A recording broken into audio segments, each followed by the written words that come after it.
Picture a family so isolated that for generations, brothers married sisters, fathers had children with daughters, and the gene pool became so shallow you could walk across it. In the remote hills of West Virginia, the Whitaker family has lived this nightmare for over a century. What you're about to witness isn't fiction. It's the most disturbing case of inbreeding in American history, where genetic horror meets human tragedy. The children can barely speak. Some can't walk properly. Others communicate only in grunts and gestures.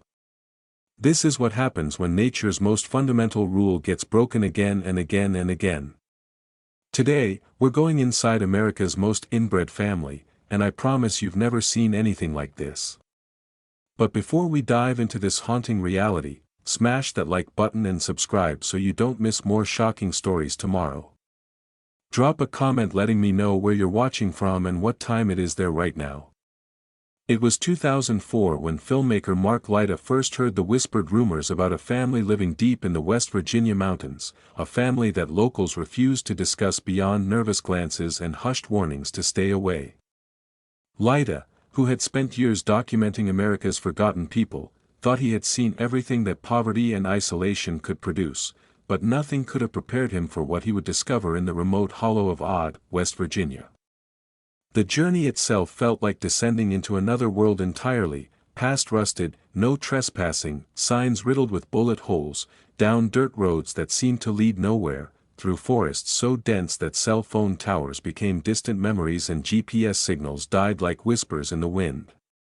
The locals he encountered along the way grew increasingly hostile when he mentioned the Whitaker name, their faces hardening with a mixture of fear and disgust that suggested they knew something terrible but would never speak it aloud.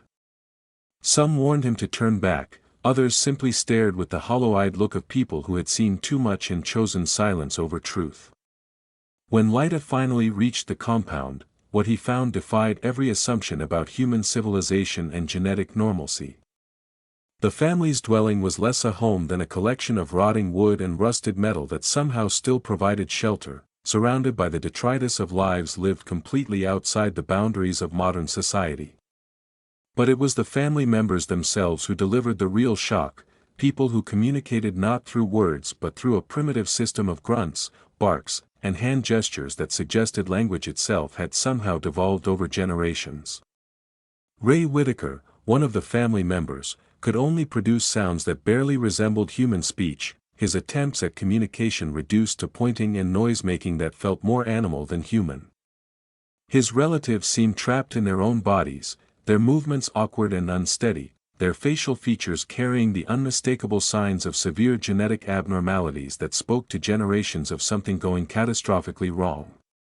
The scene that greeted Lyda was like stepping into a nightmare where evolution had somehow reversed itself, where human development had been stunted and twisted by forces that violated nature's most fundamental rules. This wasn't simply poverty or neglect, though both were clearly present in abundance. This was something far more disturbing, the result of genetic isolation so complete and so prolonged that it had produced living evidence of what happens when bloodlines fold in on themselves again and again until the very concept of genetic diversity becomes a forgotten memory. Lyda realized he had stumbled upon America's most shocking family secret, a story so disturbing that an entire community had chosen to pretend it didn't exist rather than confront the horror of what generations of inbreeding had created in their midst. The nightmare that would consume generations of the Whitaker family began with a single man's decision to turn his back on civilization, a choice that seemed reasonable in 1901 but would echo through the decades like a curse that grew stronger with each passing year. John Isom Whitaker was a coal miner, one of thousands who descended into the black depths of West Virginia's mountains to scrape a living from the earth, but unlike his fellow miners who sought community and connection after their shifts in the darkness, John chose isolation as his religion and solitude as his salvation. The early 1900s were a time when the coal industry was booming, when company towns dotted the landscape and miners' families lived in close quarters, sharing stories and struggles that bound communities together through the hardships of industrial life. But John Whitaker saw something different in those crowded settlements, something that repelled him with such force that he chose to venture deeper into the mountain wilderness, past the last company houses, past the final general stores, into hollows so remote that even the coal companies had no interest in claiming the land. What drove him to this extreme isolation remains a mystery wrapped in the kind of family secrets that mountain people guard like sacred relics, but local records suggest that John was a man who distrusted authority, despised government interference, and believed that true freedom could only be found beyond the reach of law and social convention. He established his homestead in a place that would later be called Odd, West Virginia, a name that proved more prophetic than anyone could have imagined, carving out an existence in a hollow so deep and inaccessible that visitors were rare and unwelcome. The land he chose was beautiful in its wildness, surrounded by towering mountains that created a natural fortress against the outside world, with streams that provided water and forests that offered game and timber for survival. John built his cabin with his own hands, cleared fields for basic crops, and created what he believed would be a paradise of self-sufficiency where his family could live according to their own rules, free from the corrupting influence of modern society. He took a wife, though records from that era are sparse and conflicting, and began raising children in this isolated kingdom where he was the undisputed ruler and sole authority.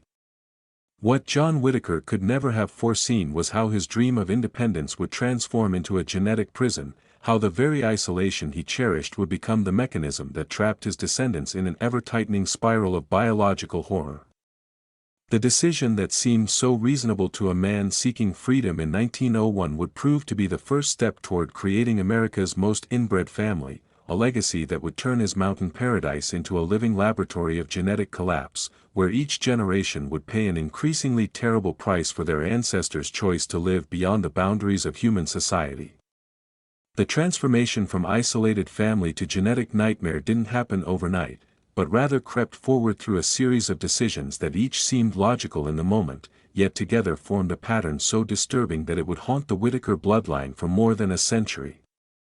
John Whitaker's children grew up in complete isolation, knowing no other families, meeting no potential partners outside their immediate relatives, living in a world where their siblings were not just family but the only other humans they encountered for months at a time. As these children reached adulthood in the 1920s and 1930s, the consequences of their father's radical isolation began to manifest in ways that would have horrified civilized society, but seemed natural and inevitable in their closed mountain world. With no outside marriages available and no understanding of genetic consequences, the first generation of John's descendants began to intermarry with a casualness that spoke to their complete disconnection from the broader human community and its taboos. Brothers married sisters as if this were the most natural thing in the world, cousins paired off without any awareness that they were violating fundamental biological principles, and the family tree began to fold in on itself in ways that would make a geneticist's blood run cold. The isolation that John had created as a fortress against government interference had become a genetic death trap, where the gene pool grew smaller and more contaminated with each passing season. What makes this generational horror even more disturbing is that it happened gradually, each decision building on the previous one until incest became not just normalized but necessary for the family's continuation in their self-imposed exile from human society. The children born from these unions showed the first warning signs of genetic damage, subtle at first but unmistakable to anyone who understood the science of heredity and the importance of genetic diversity in maintaining healthy human populations. Some displayed minor intellectual disabilities that their isolated parents attributed to mountain living rather than biological corruption, others exhibited physical abnormalities that seemed strange but not alarming enough to break the pattern of intermarriage that had become the family's established tradition. Local church records from the 1930s, though sparse and often deliberately vague, suggest that even the occasional traveling preacher who ventured into their hollow noticed something disturbing about the family's marriages and offspring. But the Whitakers had grown so isolated and suspicious of outsiders that they drove away anyone who asked too many questions about their domestic arrangements. The first generation's choices created a genetic bottleneck that would only grow tighter with time, each marriage between relatives reducing the family's genetic diversity until they were essentially breeding themselves into a biological corner from which there would be no escape. What began as John Whitaker's quest for freedom had become his descendants' genetic prison, where the very isolation that was supposed to protect them had transformed into the mechanism of their destruction, creating a bloodline so compromised that future generations would pay an increasingly terrible price for these early decisions to cross the lines that nature had established for humanity's protection. The mountains that John Whitaker had chosen as his sanctuary would prove to be the most effective prison ever constructed, not built with bars and walls but carved from rock and forest, creating a natural fortress so impenetrable that escape became not just difficult but literally unimaginable for generations of his descendants. West Virginia sits in a hollow so deep and remote that even today, with modern transportation and GPS technology, finding the Whitaker compound requires local knowledge and a willingness to venture down roads that seem designed to discourage visitors rather than welcome them. The geography itself conspired against genetic diversity, with mountain ridges rising like ancient walls on all sides, creating a bowl-shaped valley where the Whitaker family became the sole inhabitants of their own isolated world, cut off not just from civilization but from the very concept that other ways of living might exist beyond their mountain boundaries. The nearest town was hours away by foot over treacherous mountain paths that became impassable during winter months, effectively sealing the family into their hollow for months at a time when snow and ice transformed their geographic isolation into complete physical imprisonment. Even during the warmer months, the journey to the outside world was so difficult and dangerous that it became easier to simply stay put, to make do with whatever resources the mountain provided, to solve all problems internally rather than venture into the unknown territories that lay beyond their familiar ridges and valleys. The roads that eventually reached into Appalachian communities in the mid-20th century somehow missed the Whitaker Hollow entirely, as if civilization had drawn a circle around their land and agreed to pretend it didn't exist, leaving them stranded in a geographic bubble where time seemed to move differently and modern conveniences remained as foreign as concepts from another planet. This physical isolation created a psychological barrier that was even more powerful than the mountains themselves, because after generations of living in the same hollow, using the same paths, seeing the same landscapes day after day, the Whitakers developed a kind of geographic claustrophobia that made the outside world seem not just distant but actively threatening and impossibly alien. The mountain streams that provided their water also served as boundaries that they rarely crossed. The forest paths became so familiar that they could navigate them blindfolded, and the seasonal cycles of their isolated valley became the only calendar that mattered in their increasingly insular existence. Children grew up never seeing strangers, never encountering people who looked different from their own family members, never learning that the genetic abnormalities they witnessed in their relatives were abnormal rather than simply the natural way that humans were supposed to look and behave. The isolation that had begun as John Whitaker's choice became an inherited curse that his descendants never questioned because they literally had no frame of reference for imagining life beyond their mountain prison, no understanding that families in the outside world lived differently, married differently, and produced children who weren't marked by the genetic damage that had become normal in their isolated bloodline, creating a geographic and psychological trap so complete that escape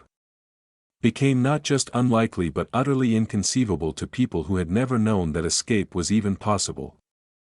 What the Whitaker family experienced over 4 generations represents one of the most extreme examples of genetic collapse in human history, a biological catastrophe that unfolds like a nightmare when viewed through the lens of modern genetic science and our understanding of how inbreeding destroys the very foundation of human health and development.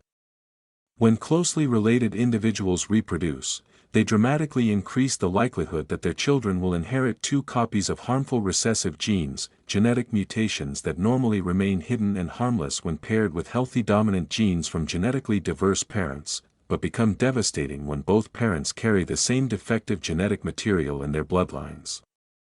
In a healthy population, genetic diversity acts as nature's insurance policy, ensuring that harmful mutations remain buried beneath layers of genetic variation, but the Whitakers systematically eliminated this protection through generations of cousin marriages, sibling unions, and father-daughter relationships that created a genetic bottleneck so severe that harmful mutations began expressing themselves with increasing frequency and devastating effect. The first signs appeared subtle, manifesting as mild learning disabilities and slight physical abnormalities that might have been dismissed as individual quirks, but with each generation the problems compounded exponentially as the family's gene pool grew smaller and more contaminated with accumulated genetic damage. By the third generation, children were being born with severe intellectual disabilities that left them unable to speak coherently, unable to care for themselves, unable to navigate even the simplest aspects of daily life without constant supervision from family members who were themselves struggling with their own genetic limitations. The physical manifestations became increasingly horrific, with bone deformities that affected walking and basic movement, facial abnormalities that marked the children as obviously different from normal human development, and neurological problems that prevented proper brain function and left many family members functioning at the level of young children despite their chronological ages. Medical experts who have studied the limited available information about the Whitaker family describe their condition as a textbook example of what geneticists call inbreeding depression, a biological phenomenon where repeated mating between close relatives leads to reduced fertility, increased infant mortality, higher rates of genetic disorders, and overall decline in the health and viability of the population. The most disturbing aspect of the Whitaker's genetic collapse is how it accelerated with each generation, creating a feedback loop where the genetic damage from previous generations made subsequent generations even more vulnerable to additional mutations and abnormalities. Until the family reached a point where normal human development became virtually impossible and each new birth represented another tragedy in an ongoing biological disaster.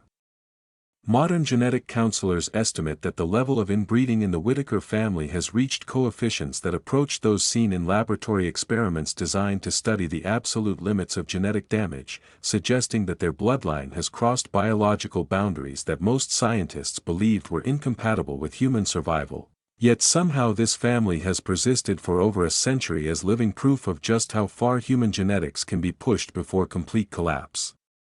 becomes inevitable. When filmmaker Mark Lyda first encountered the surviving members of the Whitaker family in 2004, he came face to face with the living consequences of a century of genetic isolation, human beings whose very existence challenged everything we understand about normal development and communication, yet who somehow retained enough humanity to break your heart with their simple gestures of kindness and desperate attempts at connection. Ray Whitaker, perhaps the most functional member of the current generation, communicates primarily through a series of grunts, clicks, and hand movements that seem to carry meaning within the family but remain largely incomprehensible to outsiders. His attempts at speech producing sounds that are more animal than human yet somehow convey emotions and basic needs to those who have learned to interpret his primitive language. His physical appearance tells the story of genetic damage written across his features, with facial abnormalities that speak to generations of chromosomal chaos, a body that moves with the unsteady gait of someone whose nervous system never developed properly, and eyes that hold an intelligence trapped behind biological limitations that prevent normal expression or communication. Betty, another family member, rocks back and forth in repetitive motions that suggest severe neurological damage, her attempts at interaction limited to pointing and making sounds that seem to emerge from somewhere deep in her throat, while her siblings display various combinations of intellectual disability, physical deformity, and communication disorders that represent different manifestations of the same underlying genetic catastrophe. The family's living conditions reflect their complete disconnection from modern society, with a ramshackle structure that barely qualifies as shelter, surrounded by debris and waste that suggests they lack even the most basic understanding of sanitation or hygiene. Their daily existence reduced to the most primitive level of human survival without the cognitive tools necessary to improve their situation or seek help from the outside world. What makes their condition even more heartbreaking is the evidence of their humanity that shines through despite their limitations, the way they clearly care for each other with a devotion that transcends their inability to communicate normally, their obvious pleasure when visitors treat them with kindness rather than disgust, and their childlike curiosity about the outside world that they can never truly understand or access. Their daily routine involves basic survival activities that most people master in childhood, but which represent significant challenges for family members whose intellectual disabilities make even simple tasks like preparing food or maintaining shelter into complex problems that require constant attention and effort. The most disturbing aspect of meeting the current generation is recognizing that these are not just victims of genetic accident but the inevitable result of decisions made by previous generations, human beings who never had a chance at normal development because their genetic inheritance was so compromised that typical human potential was literally impossible from the moment of conception. Yet despite their profound limitations, they have somehow survived in their isolated hollow for decades, creating their own version of family life that functions according to rules and relationships that make sense within their limited world.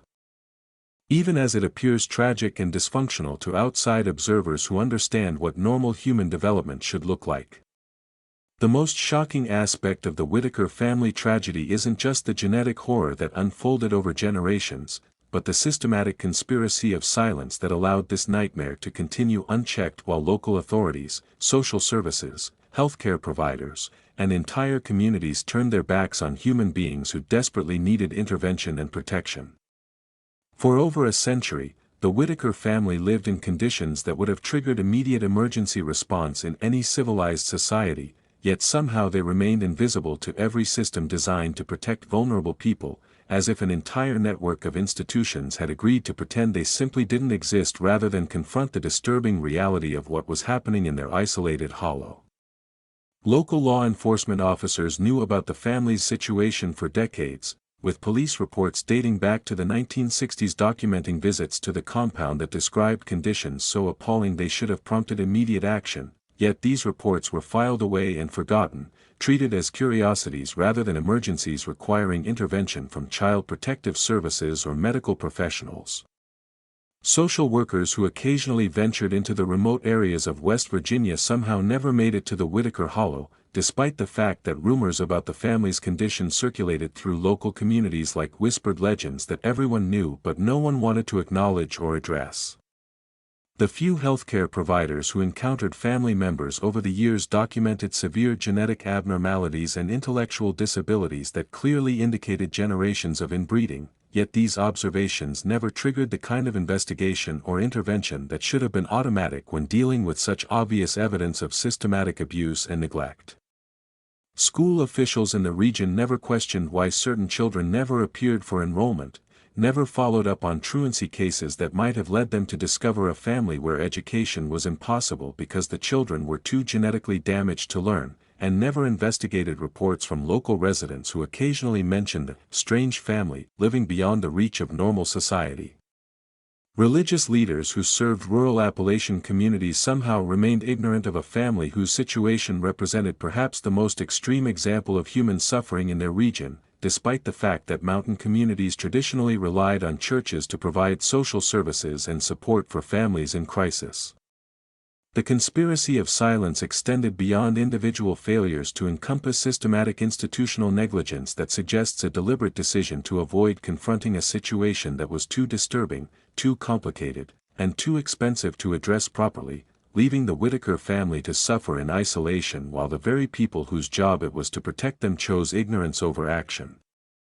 Even more disturbing is evidence that some local officials were aware of the family's condition but actively discouraged outside investigation, viewing the Whitakers as an embarrassment to the region that was better left hidden than exposed to public scrutiny that might reflect poorly on local communities and government services. This conspiracy of silence represents a moral failure so profound that it implicates an entire society in the perpetuation of human suffering, revealing how easily vulnerable people can be abandoned when their situation becomes too uncomfortable for others to acknowledge or address. In an era where smartphones connect isolated villages to global networks and modern transportation can reach the most remote corners of America within hours, the Whitaker family continues to exist in conditions that would have been considered primitive in the 19th century, their daily survival representing a tragic testament to what happens when human beings are completely abandoned by the systems and technologies that define contemporary life. Their dwelling, if it can even be called that, consists of rotting wooden structures held together more by habit than engineering, with holes in the roof that let in rain and snow, walls that provide minimal protection from the elements, and floors that have partially collapsed under the weight of decades of neglect and the family's inability to perform even basic maintenance tasks. The family has no electricity, no running water, no telephone service, and no access to any of the basic utilities that most Americans take for granted, forcing them to live like pre-industrial settlers despite being surrounded by a modern world that has simply chosen to pretend they don't exist. Their water comes from mountain streams that may or may not be contaminated, their food consists of whatever they can scavenge, grow in small garden plots, or receive from the occasional charitable visitor who takes pity on their obvious suffering and brings supplies that disappear quickly because the family lacks any understanding of food preservation or resource management. Heat during brutal Appalachian winters comes from wood fires that they struggle to maintain because gathering and splitting firewood requires physical abilities that many family members simply don't possess due to their genetic limitations, leading to periods of dangerous cold that could easily prove fatal for people whose bodies are already compromised by a lifetime of genetic damage and medical neglect. The most heartbreaking aspect of their modern survival is watching family members attempt to care for each other despite their own severe limitations, with relatives who can barely communicate trying to provide assistance to siblings whose needs exceed their ability to understand or address, creating a cycle of inadequate care that somehow manages to keep the family alive while ensuring their continued suffering. Their isolation from medical care means that treatable conditions become chronic problems, minor injuries develop into permanent disabilities, and genetic conditions that might be manageable with proper support instead progress unchecked until they create additional layers of suffering and dysfunction.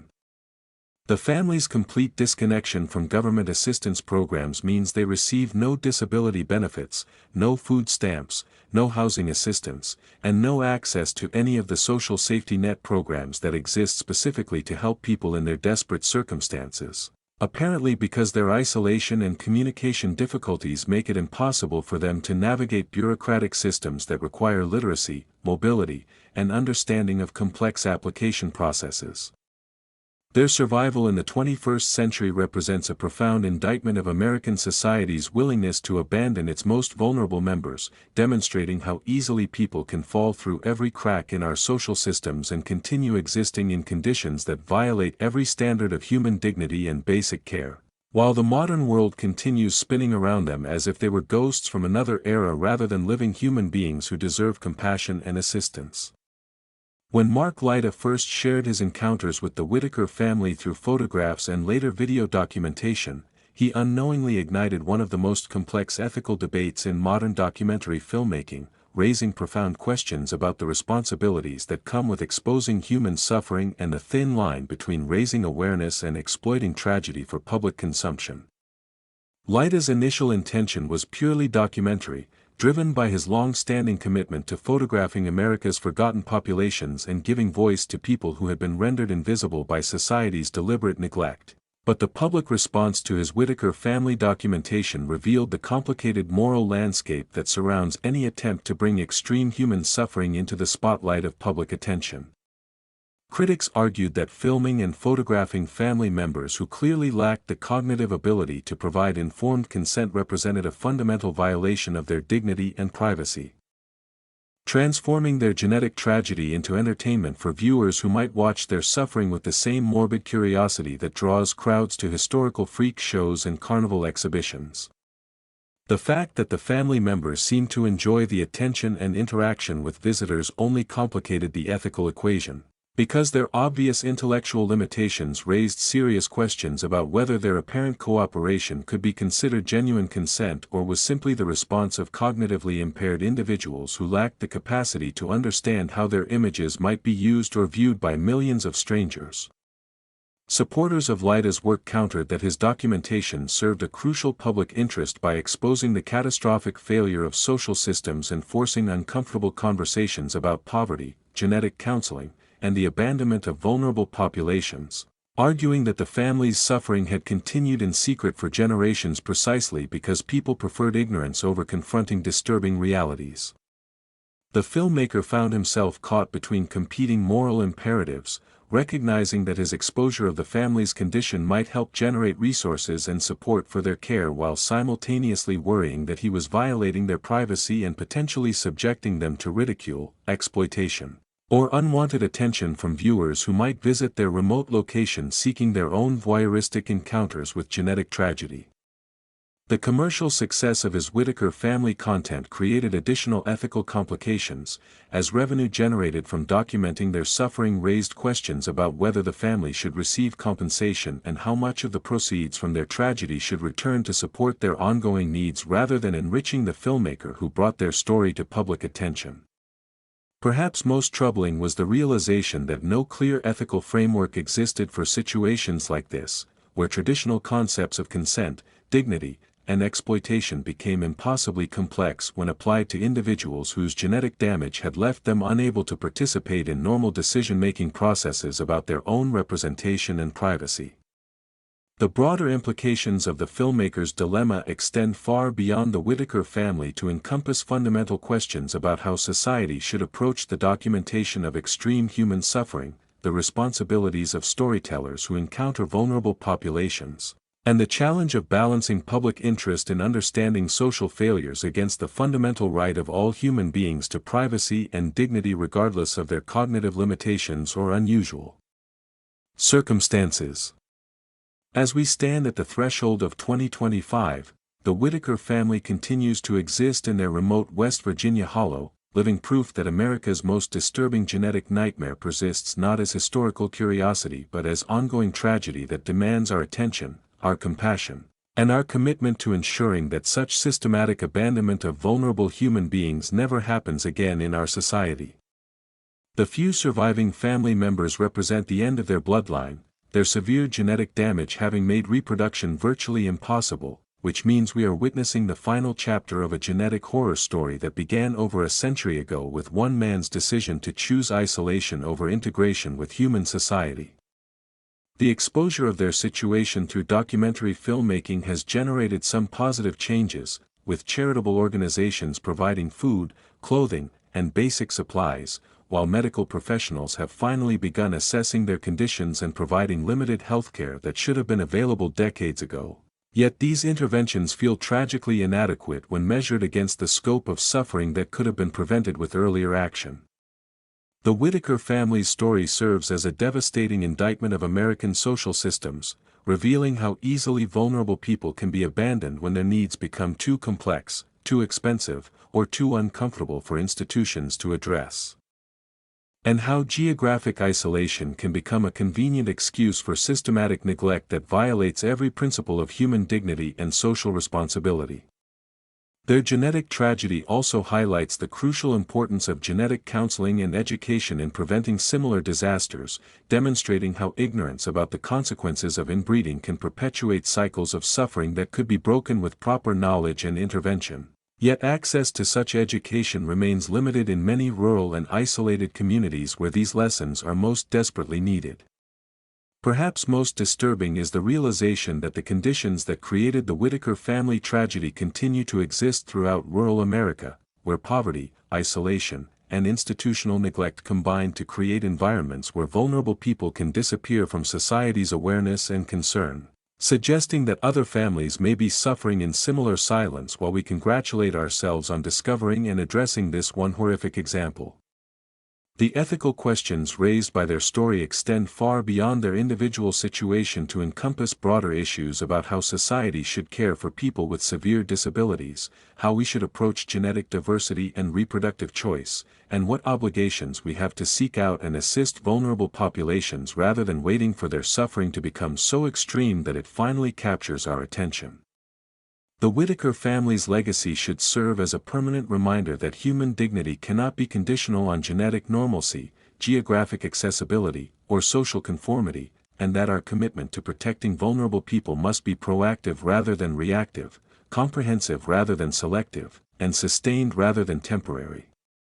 Their story challenges us to examine our own communities for signs of abandonment and neglect, to strengthen the social safety nets that should prevent such tragedies, and to ensure that the genetic nightmare that consumed 4 generations of the Whitaker family becomes not just a cautionary tale but a catalyst for building a more compassionate and inclusive society that truly leaves no one behind. Make sure you like this video and subscribe to the channel so you don't miss tomorrow's story that proves sometimes the most educated people create the worst nightmares. Trust me, you're not ready for what we're uncovering next.